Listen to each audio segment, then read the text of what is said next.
Hello student, पिछले lecture में भाई हमने स्पेसिफिक फोर्स तक कवर कर लिया था। कहाँ तक? Specific force. तो इसके कुछ नोट पॉइंट रह गए थे। ठीक है, जैसे कि नोट पॉइंट, पहला नोट पॉइंट ये लिख लो कि जब चैनल को फ्रिक्शन लेस अज्यूम करते हैं, फ्रिक्शन लेस अज्यूम किया जाता है,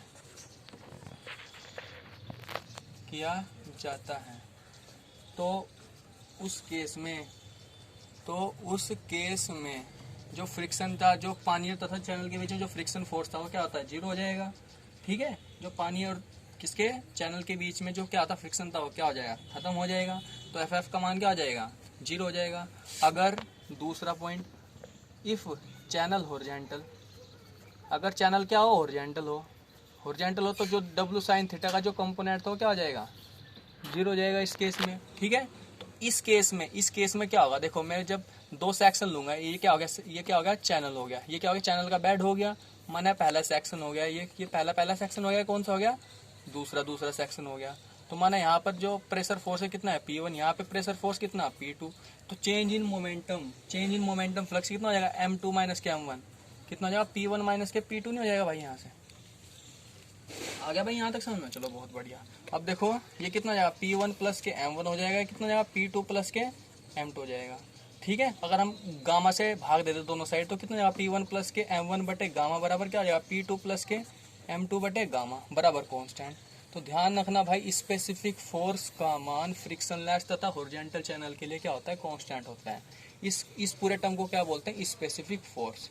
इस पूरे टर्म को क्या बोलते हैं? स्पेसिफिक, मतलब pressure force plus momentum flux बटे गामा यूनिट वेट के रेशियो क्या बोलते हैं भाई? स्पेसिफिक फोर्स बोलते हैं। ठीक है, ये चीज आपको याद रखनी है। अब देखो कुछ एक नोट पॉइंट लिख लो। ठीक है, नोट पॉइंट कैसा कि जब भाई मैं चैनल में पानी की डेप्थ, तथा स्पेसिफिक फोर्स के बीच में क्या ग्राफ खींचता हूँ एट ए गिवन डिस्चार्ज, ये क्या हो गई? Depth of flow. ये क्या हो गया? Specific force at A given discharge. ये क्या है? Q का मान क्या है? कांस्टेंट। मतलब दे रखा है कि चैनल के पहले तथा दूसरे सेक्शन पे जो डिस्चार्ज का मान है वो क्या है? कांस्टेंट है। ठीक है, अब देखो ये जो लास्ट में ये पॉइंट बच रहा है, इस पॉइंट पर जो फोर्स का मान क्या होगा? क्रिटिकल फोर्स होगा। ये क्या होगा? क्रिटिकल स्पेसिफिक फोर्स होगा। क्रिटिकल स्पेसिफिक फोर्स के दौरान जो चैनल में जो पानी की डेप्थ होगी वो क्या होगी? क्रिटिकल डेप्थ होगी, YC होगी। ठीक है, अब देखो जब F क्या होता है? Minimum specific force. मतलब चैनल में मिनिमम स्पेसिफिक फोर्स, मिनिमम मतलब इतना मिनिमम स्पेसिफिक फोर्स तो होना चाहिए भाई चैनल में। अगर बाई चांस फोर्स FC का मान क्या हो गया? मतलब फोर्स का मान FC से कम हो गया तो चैनल में फ्लो की डेप्थ में चैनल में फ्लो पॉसिबल नहीं होगा। तो हम क्या मानते हैं कि भाई हमेशा FC क्या होती है? मिनिमम होती है एट ए डिस्चार्ज Q पर, कांस्टेंट डिस्चार्ज Q पर। तो हम क्या कहते हैं कि जो एक स्पेसिफिक फोर्स अज्यूम कर लेते हैं भाई, F एक स्पेसिफिक फोर्स अज्यूम कर लिया भाई मैंने यहाँ पर। इस स्पेसिफिक फोर्स में मुझे चैनल में फ्लो की डेप्थ 2 मिल रही है भाई। एक तो कौन सी मिल रही है? एक तो Y1 मिल रही है, दूसरी कौन सी मिल रही है भाई? ये Y2 मिल रही है। ठीक है, तो ध्यान रखना जब भाई स्पेसिफिक फोर्स कांस्टेंट होता है किसी चैनल में तो उस चैनल में फ्लो की डेप्थ 2 पर 2 मिलती है। हमें क्या मिलती है? 2 मिलती है। वो कौन से? तो Y1 हो गया, एक Y2 हो गई। तो ध्यान रखना भाई, मोस्ट इंपोर्टेंट है कि इन Y1 तथा Y2 डेप्थ को क्या कहा जाता है? जब स्पेसिफिक फोर्स क्या होता है? कांस्टेंट होता है। तो इन डेप्थ को क्या कहा जाता है? कंजुगेट डेप्थ कहा जाता है भाई। क्या कहा जाता है? कंजुगेट डेप्थ और sequent depth, SEQUENT, sequent depth कहा जाता है। ठीक है, जब डिस्चार्ज दे रखा है हमें, कांस्टेंट डिस्चार्ज है, उस कांस्टेंट डिस्चार्ज पर हम एक कोई कांस्टेंट फोर्स अज्यूम कर रहे हैं किस चैनल पे, तो उस कांस्टेंट फोर्स के कारण फ्लो में पानी की 2 डेप्थ आएगी।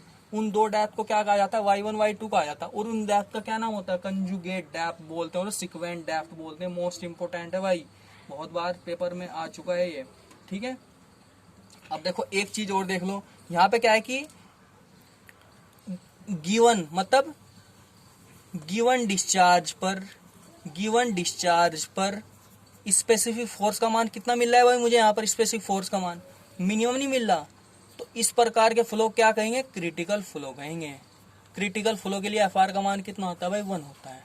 ये मोस्ट इंपोर्टेंट पॉइंट है, ये भी 2-3 बार पेपर में आ गया, एक बार तो ये पेपर में आया तुम्हारे, एक बार ये पेपर में आया। पेपर में क्या किस टाइप से क्वेश्चन पूछ रखा था, ये बताइए कि स्पेसिफिक फोर्स का मान कितना होगा जब फ्लो क्रिटिकल होगा एट ए गिवन डिस्चार्ज। तो कितना होगा स्पेसिफिक फोर्स का मान मिनिमम होगा तब क्रिटिकल फ्लो होगा। ठीक है चैनल में, ठीक है आगे समझ में यहाँ तक, चलो बहुत बढ़िया। अब देखो एनर्जी इक्वेशन देख लो भाई, क्या देख लो, एनर्जी इक्वेशन देख लो चैनल में क्या होती है एनर्जी इक्वेशन। अब देखो नेक्स्ट टॉपिक क्या हो गया, एनर्जी इक्वेशन।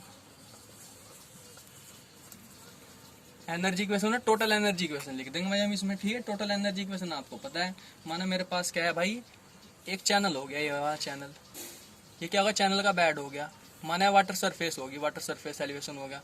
माना कोई एक नीचे डेटम है, इस सेक्शन पे बेड का एलिवेशन कितना है Z1, इस चैनल पे इस पॉइंट पर बेड का एलिवेशन कितना हो गया Z2, ये क्या हो गया डेटम हो गया मेरे यहाँ, ठीक है। माना यहाँ पर पानी की हाइट कितनी है भाई Y1 हो गई, यहाँ पे पानी की हाइट कितनी हो गई Y2 हो गई, ठीक है।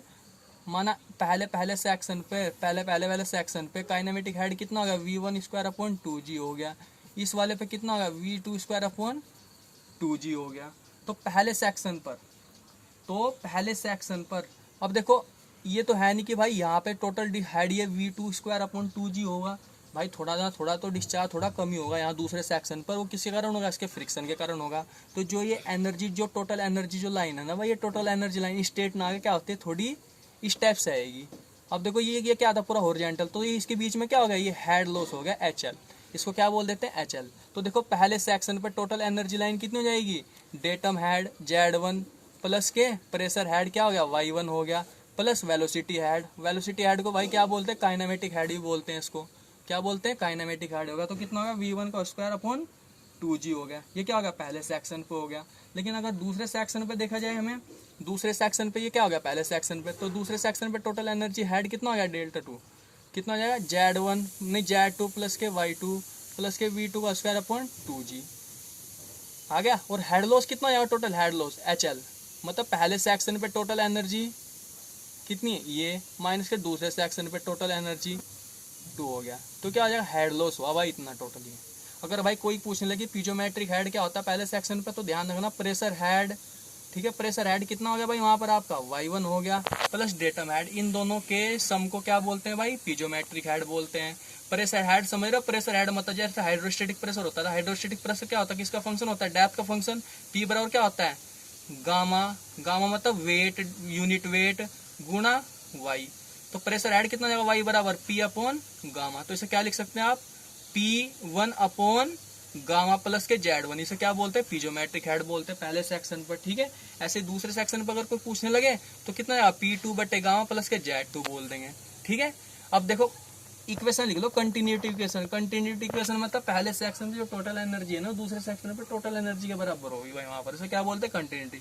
तो पहले सेक्शन पे एनर्जी कितनी है P1 बटे गामा 1 प्लस के दूसरे सेक्शन पे कितनी है, नहीं पहले सेक्शन पे वो डेटम हेड कितना हो गया Z1 प्लस वेलोसिटी हेड कितना हो गया V स्क्वायर अपॉन 2G हो गया, बराबर P2 बटे गामा प्लस के Z2 प्लस के V2 का स्क्वायर अपॉन 2G प्लस के हेड लॉस, इसके बराबर ही नहीं हुआ टोटल ये। तो क्या होगी टोटल एनर्जी इक्वेशन होगी, जहां पर P अपॉन गामा प्लस के Z किसको डिनोट करता है भाई, ये किसको डिनोट करता है पीजोमेट्रिक हेड को डिनोट करता है, और हाइड्रोलिक ग्रेडी लाइन भी बोलते हैं इसके द्वारा, ठीक है।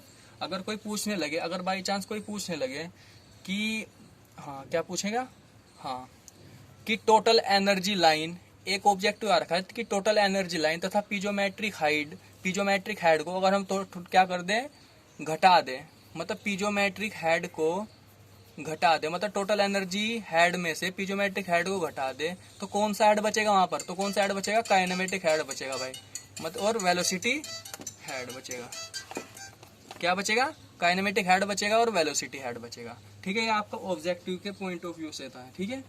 तो थैंक यू गाइज, ये पहला चैप्टर आपका खत्म हो चुका, नेक्स्ट वीडियो में मैं सेकंड चैप्टर स्टार्ट करूंगा, ठीक है, ओपन चैनल फ्लो का। Okay thank you.